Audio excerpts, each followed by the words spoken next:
This video is going to be about family relationships in late adulthood.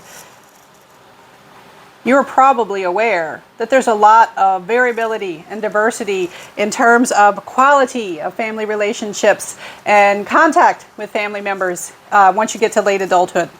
Now, first let's introduce some concepts. We have this thing called familism. Feelings of familism, it's like loyalty to the family. You gotta help them out because they're family is the idea that's involved in familism. And this prompts siblings, cousins, and even more distant relatives to seek out one another, to help one another. If someone wants to borrow money from you and they are family, you are more likely to oblige because of this sense of familism. Sometimes familism can lead us to do things that are not necessarily good for us in our situation because we feel like, well, we have to help this person. They are family. You know, even though you know this family member will not pay you back. Maybe they haven't shown that they deserve the help that they are receiving, but we often go ahead and do it because of this sense of familism. Now, this can lead to sometimes people may visit and help individuals in late adulthood because of a sense of familism. They don't always. Sometimes they can avoid their family members. We also get this concept of filial responsibility. This is the obligation of adult children to care for their aging parents. It is typically when older adults start having health problems, if they have children, the expectation is, well, you're going to first try to have their kids help in some way, if they live close enough to do that, or sometimes people even have to move to try to make this happen.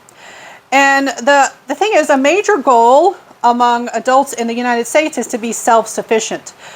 Many parents feel embarrassed when they need assistance from their children, when they need to be cared for or just get assistance with getting groceries, or they need rides because their vision has declined.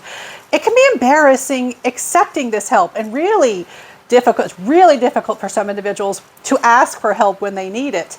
Adult children may be more willing to offer support than their parents are to receive it, is one thing that will happen.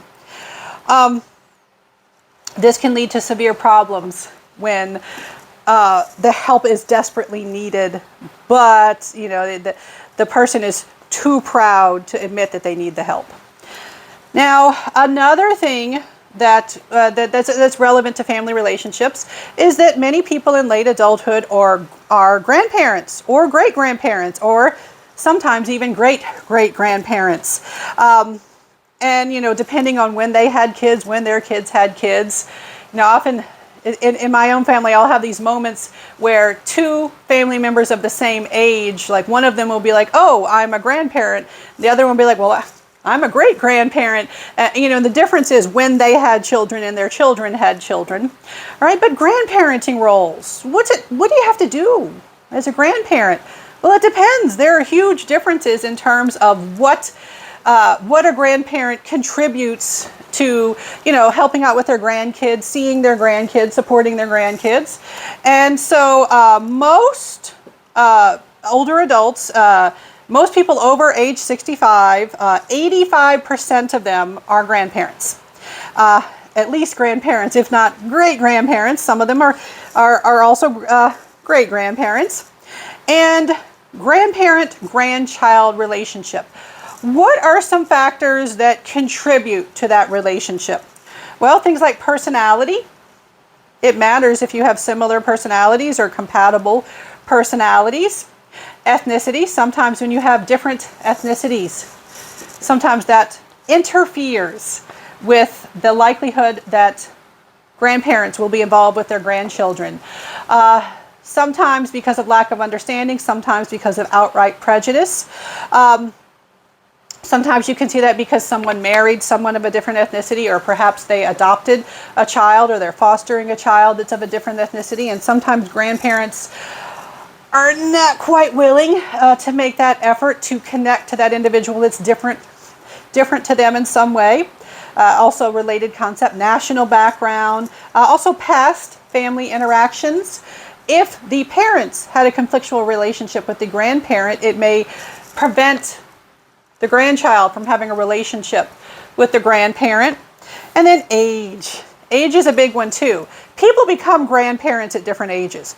There are some people who become grandparents like in their 30s. Other people don't become grandparents until, 50s or 60s. And so age makes a difference. If you are older when you become a grandparent, you may not have the energy to do some of the things that grandparents could do. Things like babysitting. Recently there was some research that came out that it had basically showed a correlation where grandparents who babysat their grandchildren were healthier. And of course, the news media, when they reported on it, they said, oh, this shows, hey, grandparents, babysit your grandkids. It's good for your health. And a lot of scientists, myself included, we said, whoa, whoa, whoa. Correlation does not equal causation, and you're forgetting an important factor here. The study was on people who were grandparents babysitting their grandkids. They were able to babysit their grandkids. The folks who are sicker, less physically able, having more impairments and disabilities, are living further away, perhaps being more isolated, they can't babysit their grandkids. And so you already had the factor that, okay, well, it's not so much that being the babysitter caused the better health. It could be that being healthier meant that you were available and able to babysit. All right, so we have to remember some of these factors. And we do know that some grandparents end up having to raise their grandchildren. And we know that they often value that role, but they experience severe stress and feelings of being overwhelmed from playing that role. All right. Okay, that's what you need to know about grandparents.